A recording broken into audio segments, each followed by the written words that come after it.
You certainly need to have one eye on what if this doesn't work out. Sometimes when you do get released, it's a little bit of a dark place. I think there's so much ask and demand from academies. You need to give them a plan B as well. My journey into academy football showed how some of the game's top players have made it through the system. But now I want to know what happens to some of those that don't.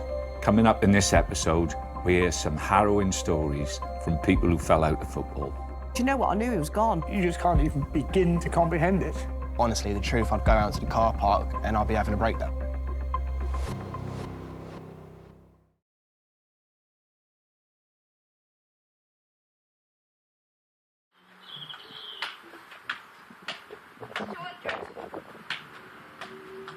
Apparently Matthew says that's 200. I've got videos of him kicking the ball forever. All he was doing was keep ups all the time, playing football in the garden, on holiday, and this, that and the other. So he'd love it. He'd love to play football, making sure he was the best he could be. That was his life. Matthew Langton was 20 when he took his own life back in 2021. All he'd ever dreamed of was becoming a professional footballer. The morning he took his life, he was supposed to leave work at 7 and he'd left at 5. Nobody noticed till 6. And they rang him and he didn't answer. Just after 6:30, I got woke up. I don't know what woke me up, but I woke up. I just knew straight away, I knew. I went next door to get the neighbours for help, and Richie, our next door neighbour, started CPR on him. Do you know what? I knew he was gone. I just knew it. His bedroom's been untouched for 3 years. He's got his Xbox, he's got his hanging up his Mansfield stuff, his Derby stuff, his football boots. Everything's as he was, but he's not there. It's like being in a shop and someone's gone, you've lost your kid and you're forever searching. I'm forever searching for Matthew. It's something no parents could ever imagine, but his mother Maxine wants Matthew's story to be heard. So does his teammate, Cayman Cashmore. He was a great guy. He used to make me laugh all the time. I mean, I've got a video on my phone of Matty playing my guitar. He didn't know how to play a guitar.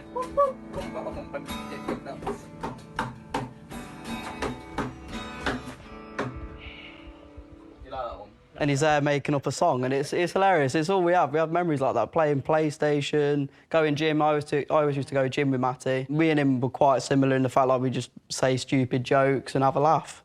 But then when it came to football, we both liked playing with each other, and it was great. Are you absolutely convinced that his dream to be a footballer and the slow deterioration of that, with the rejection from Derby, then the rejection from Mansfield, that had a huge impact on his mental health? I think that was the big factor of his deterioration. I do think it coincided at the worst time ever with lockdown. He couldn't have contact with anybody. And I think, and he was working nights at Tesco. I don't even know towards the end whether he was even interested in football, but that was him. His identity was a footballer. He had nothing else. The way he processes it, that he wasn't good enough for football, so he wasn't good enough to be here. He wouldn't open up. He had every opportunity to open up with us, but I think he felt that much of a failure of how worthless he was, to his identity totally gone, that he couldn't live in the world that was left. Matthew started with Derby's academy aged 7. After release at 16, he joined Mansfield. But 2 years later, he was let go. What was his education like? He was one of those, OK. He wasn't above, he wasn't below. I don't think Derby affected his education, because they did have education to do at Derby. Yeah. So I don't think that suffered until he got released. And he got released in the Christmas, and then you sit in your exams in the May, I think it was. That space of time, from being released to you think, you don't know where you are, you're trying to find, you're going to the EFL trials, you're trying to find another link. So the last thing on your mind is exams. So 9 years he's been associated with Derby County, and he's only thought about becoming a footballer. Yes. Did he have any other career ideas in mind if it didn't No, work out? well, we were trying to steer him towards other careers. We know as parents that it might not happen. In a way, you're a bit naive that you're crossing fingers and hope everything works out as it works out, because that's what you did as a kid. We were never told the downside of it, only the upside. No one said, look, he's going to be released, you know, just to warn you. So between the coach and you compare that child. I mean, I know that it's 16, but at that age, so vulnerable. He gets released and he ends up at Mansfield. Tell us about that. How did that happen? He went to the EFL trials and he got Burton, Mansfield, Yeovil, Oxford. There's about 5 clubs that wanted to see him. So he went to Mansfield and did 2 years residential. Cayman, you were seeing this alongside him as a teammate. Yeah. What did you see of that from Matty's perspective at the time? Matty was playing with us and we were flying, weren't Yeah, we? We were doing really well. that. Matty just got brushed aside and it was really frustrating because we were all talking, like, we were saying, like, we can't believe that you're not playing, you were doing really well. So obviously then you start seeing Matty's confidence drop. You've been through the system and you found a way out by university and everything else. How do you feel now about the system and the pathway you took? I've done my whole dissertation on this getting released. It finished for me when I broke my foot. I knew there and then that that's when my scholarship wasn't going to happen. I've been lucky to be quite academic. I've had good GCSEs. And university was always a route for me. We need mentors from elsewhere that are a liaison between everybody. You need somebody there that doesn't have the relationship with family and the football, or for them to be qualified enough to get it out of you. These people talking about aftercare is too late. They need to be careful before they get to that stage. Things like this, helping, is keeping Matthew's memory alive, and it's also in the process of keeping him here and keeping him alive and letting people know what an awesome lad he was. If it helps others as well, that's even better. Mansfield have told us that everyone at the club was deeply saddened to learn of Matthew's passing in 2021, and their heartfelt thoughts remain with his loved ones. They also say the club is committed to providing a safe and positive environment and takes its duty of care very seriously in relation to children and young people. The end of a dream can have devastating consequences, but not every story ends in tragedy. Like most kids, just remember having the obsession to kick things. I've never really known my life without having football in it. I knew from a very good age when I was playing amongst friends, local football, without blowing my own horn, I was better than everyone. It was kind of one of them things I just thought, I am going to be it. Lewis's grandfather was a talented footballer too. A Welsh international, Billy Reid played more than 150 games for Ipswich Town in the 1950s. For them to be interested in me spoke volumes, thinking that they're going to sign me in the view of one day I am going to wear the number 9, number 10 shirt of Ipswich Town, ultimately following my grandfather's legacy. Or was it meant to be that you're meant to go and play for the club, which your family support? First ever kit you wore was Ipswich Town, and then they've actually come calling.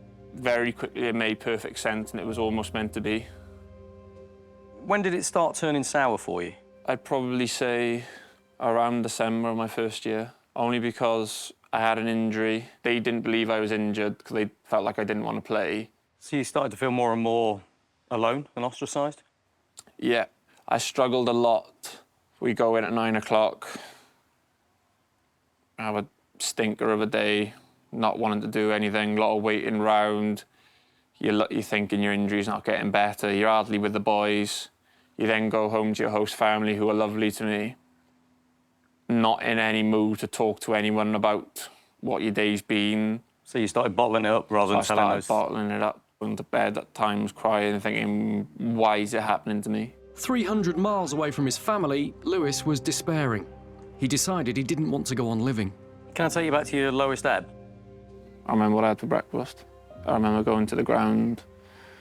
I remember taking a photo before the game of my boots, sending it to Mum and Dad going, game day. It's something I always do. Exeter at home. All the boys had been recalled from their loans, and if they were the 23s, the first team. so I knew I wasn't going to play. I'd been warming up and down a touchline, running like crazy, hoping that the coach out the corner's eye will see, oh, Lewis is getting warm. And then I looked round and realised that I was the only second-year boy who wasn't on the pitch, and I was the only boy who didn't play at Portman Road. That's one of my saddest moments, that I never got to play on the same pitch as my grandfather. And then after the game, I was that low and depressed I didn't want to go out with the boys. And then I'm just sitting there in a corner, go and get me the hell out of here as soon as I can. Got in my car, just turned the music on. I messaged my mum and dad to say, leaving the ground now, heading home. And I'll remember it for the day, till the day I die. My mum just says, okay, lovely, take care, get home safe. And as I leave Portman Road, I just burst into tears, driving home, literally in tears, screaming. And I'm almost having flashbacks of like how good my life was, like goals I'd scored, places I'd been, to then get to that. And I pulled the car over and I was like, I can't do this anymore. And I just remember looking at my phone, and again, my last notification was from my mum saying, okay, lovely, take care, get home safe, speak to you later. And I just thought, I can't not say goodbye to my mum and dad. So I just started the car and went home. Walked into the house, literally shaking, knowing that I'd actually been overcome with these thoughts. How do you look back on it now? I think what's happened's made me who I am.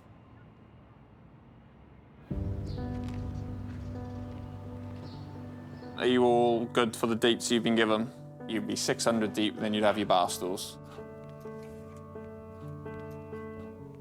Don't get me wrong, kitchen design wasn't a dream coming out of school, but it's one of them things you grow to love. It's very different from football. It is. I almost think it's a good separation. When you walk into the room and you actually see what you've done come to life, it's that bit of sense of, I've done that, but then is also the thing of, I've made someone very happy that what they've wanted, I've been able to give them.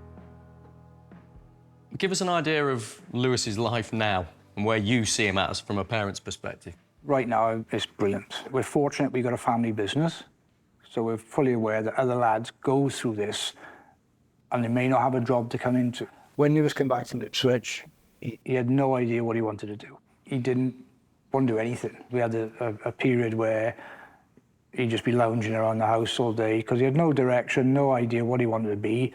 At some point, Emma said, right, come and work with me for a little bit just to get you out of bed, get some structure, some normality in your life. It got to the point where Mum turned around and said, you need to do something. And since he's come on board? He's taken to ducklet water. You weren't aware just how bad it was for him and how low he was, were you? No. Very acutely aware that he was very, very down and upset. We used to FaceTime every night. Phone would come on, you could tell by his face straight away it was, oh, this is a bad one. And he'd say, oh, this happened, I'm not in the squad for tomorrow, or I've been told this, or they're not happy about that. And all you can try and do is buoy him up.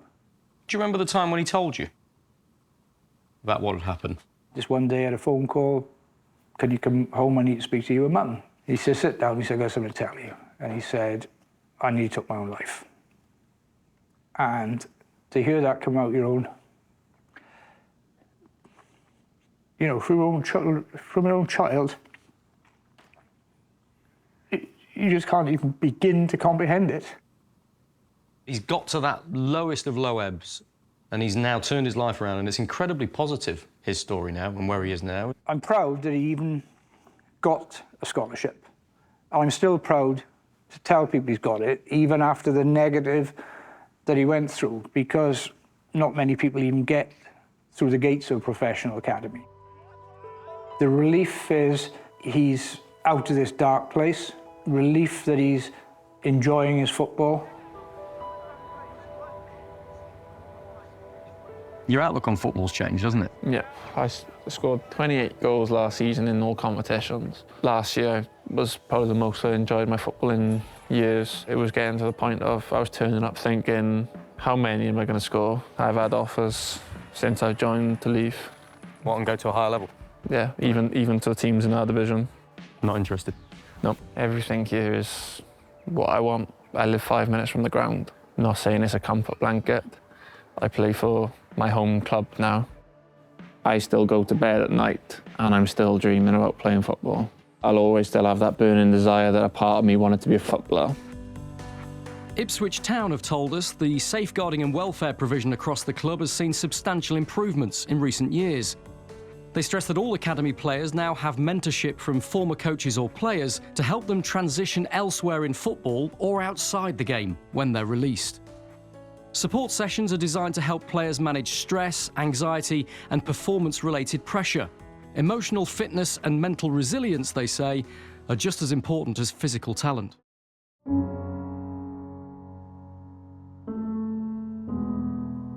I can remember standing in the paddock at the Victoria Ground. One of the coaches said, "You had an exceptional tournament there. People are starting to notice you now." And I came away from that evening, I was buzzing. This is Rich Wilkinson, 16 years old, living the dream at Stoke City. Like so many others, he was released, but Rich took a different path. He trained as a therapist to counsel people with shared experiences.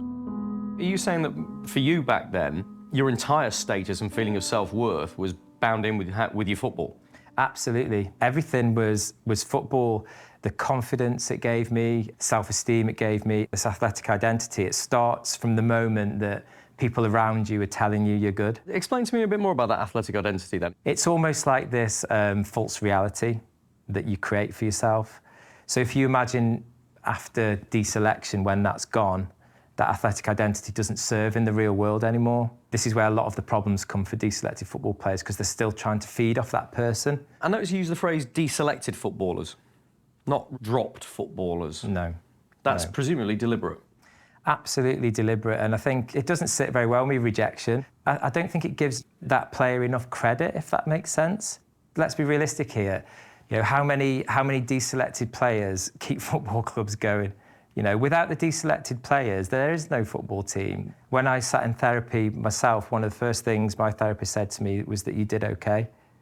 And I'd never thought that. I'd always treated it like a rejection. Did you feel a failure when you were deselected? So for me, the family bathroom in our home was the place where I did a lot of my decompressing, processing as a football player. I spent a lot of my time in that room mulling over my game, how I played, what I could do better, what I failed at, what I was listening to. It was a really poignant place for me. So when it came to me getting the news about whether I was going to be taken on with a contract or whether I was going to be deselected, I took the letter to that bathroom and locked the door. I looked at it and it was soul destroying. From that day on, I always told myself that I was okay, but I really wasn't. And it's sad when I look back on it now and I think about it, because I shut football down completely. I didn't watch it ever again. I didn't read about it. I just removed it. How did you get from there to where you are now? I was warned that if I go into this area and start looking at this, it could be too traumatic. I might not be able to do it. Because I'd got unresolved trauma, it was dangerous. I'd left a 17-year-old boy in the bathroom. I felt like I needed to go back in mentally to get in. And I worked with a fantastic counsellor who was able to support me in. What I was actually doing was I was telling myself that like my dream was over. It was the first time I'd done it for 20 years, so it was huge. I was so angry that this was still going on all these years later. How can deselected players still be taking their lives, still be suffering from depression, anxiety, addiction, you know, taking drugs, drinking, gambling, you know, totally ruining their lives? How can that still be going on now, 20 years after I experienced it? I couldn't believe what I was seeing. I wanted to help save deselected footballers' lives going forward, or certainly help their mental health. Sean Fallon made 3 appearances for Wigan in 1989 before he was released. A client of Rich's, he's waived his confidentiality to let us into a session. First thing is just sort of checking in to see how you are. I'm in a good spot. You know, part of that's down to the work we did do in this room together, because you mentioned about, you know, in terms of your own experience, that it was okay and it was enough, even though it finished when it did and things like that. I'd always thought of the opposite. It wasn't enough, and, you know, I was embarrassed and ashamed, and I'd let my family down and all that kind of thing. So I had those kinds of feelings. And to hear somebody who'd been in the game and done something kind of similar to the level that I've been at, saying that out loud, that hit me quite hard. I think you used a beautiful phrase once. You said, now I've done a few 1-2s with you. And God, the emotion that came up for me when you said that was absolutely incredible. When you explained athletic identity to me, what happened was, like, I realised where I switched that. So up to that point, I'd probably thought of myself as an ex-pro who now does this for a living. Yeah. And then when I worked for this company, where kind of my mentality changed was, I do this now, and I used to be an ex-pro. Until you explained that to me, I didn't realise that's what had actually happened. I'd let go of that athletic identity, but I'd hung on to it for 15, 16 years. You're still attached to that world of, I don't want to show weakness. Yeah. And, you know, if you look at society now, you know, football and society have always been intertwined. And if you look at, like, stats that come out about men under 45 taking their own life and things like that, you know, there is more focus on you being able to go, I'm struggling here. For so many academy players, release is inevitable. For Harry Redknapp Jr., Harry's grandson, and Ollie Eagle, they got the bad news this summer. I went to find out about their journeys. You didn't really feel the pressure up until you get to that age, 14s, 15s, when you start to think about going full-time. As boys, you start to hit puberty and you're getting a bit more emotional with stuff, and then stuff starts to not go your way. It becomes a lot more difficult. It was always a case of whether I'm good enough, whether I'm going to let my family down, whether I'm going to let my parents down. And I think it's the identity thing as well, where I've always been Harry the footballer, whereas if I was to get released back then, I would have been thinking to myself, well, what am I now? I think with social media, with school, with all your people around you at school and stuff, it's a massive thing being in an academy. All my mates think I'm the best person in the world because I'm playing football at such a young age. Your social life and your personal ego as such is done off of you playing football, and people start to respect you because you play football. I reckon it's when I got to under 14 and you start to realise that there's specific individuals within the academy system from a younger age who the club have always had their eye on, but you don't realise that. Am I just here to build a team around a few individuals, or is there a path for me? But you kind of have, I'm going to use the word addiction to it because you love it and you just want it to work. You kind of forget about that. And you think, if I work hard enough, they tell me if I work hard enough and I do everything they tell me to do, you know, I'm going to get to there. But it was under 16 where it hit the nail on the head for me, where I was let go, and you see them certain individuals flying off, training with much older age groups, developing much quicker than I was. I fell out of love with it, to the point where we'd be doing prehab sessions for training. Honestly, the truth, I'd go out to the car park and I'd be having a breakdown. I'd be on the phone to my mum like, I don't want to be here. I'm so out of love with it, I don't want to be here. There was people you could speak to. I'd prefer to have spoken to a ex-professional who would have been able to tell me their experiences and how they've been in football, instead of speaking to someone who perhaps hasn't played football and hasn't been in that position, or hasn't, like, been in that position where they don't know whether they're going to kind of get through the line. So for me, I got released, and my relationship changed from West Ham to someone at Bournemouth. Yes. Had to restart a whole new relationship with that person. As a 15, 16, 17, 18-year-old kid, I don't really want to tell my parents that I'm feeling bad about football, because I don't want to let them down. I know I could, because it's my family and they love me, but I didn't personally feel like I wanted to speak to them. Put the pressure on them and make them feel. And you bottle it up. When you're younger than 18, you're bottling it up because you're worried you're going to foul someone. Like, our parents have driven us to training ever since the age of 7, 8 years old. Like, the amount of driving they've done, you feel it's going to be a massive letdown. The boys have big plans for the future. They hope to release a podcast discussing their experiences and giving advice to other young players and parents on a similar path. For some players, things can change so quickly. An injury, bad timing, even a change of manager. I can remember everything, especially going to Austria for my first time with being in a first-team environment. I felt comfortable, you made me feel comfortable. Going to America, playing a lot of pre-season games with you, especially in Austria, getting some minutes in, trying to get my confidence up because I wasn't really confident back then. You still put me around the team and everything, and as a young boy, it's a good experience. I never had that experience before. In my head, it's like, I do have a chance. To hear that, obviously, you left, it was devastating for me. But in my head, I still had a bit of confidence because I was around the first team. So you've got myself, who you felt really comfortable with and you were pushing on with. That breaks. Yeah. someone else comes in. Yeah. Where does that leave you mentally and physically? Yeah, at the time, mentally, I was really upset because I thought it was my time to show, especially the people, my family at home, my friends, that I'm actually in and around the first team, and it's every boy's dream to play in the Premier League. The manager made this decision. It wasn't anything that he disliked me or anything. He just wanted to keep Crystal Palace in the Premier League, and he wanted to go with experience. As a young boy, it is devastating being around the first team and then not being around them and going back to your age group. Jerome still had a good career.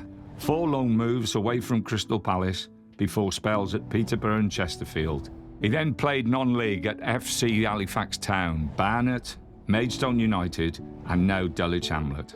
You want to chase your dreams, but you might not make it to the top. Like my career, it went down and down a little bit. Now I'm working, and if I had that back then, I would understand how it is to be in the real world and what I need to do to get my foot out there much earlier. I would tell young kids to always have a backup plan, because you just never know in football if you're going to make it or if you're not. It doesn't matter if it's a manager, it could be an injury that might stop you. You should have something or do something at the side, and don't let no one tell you not to.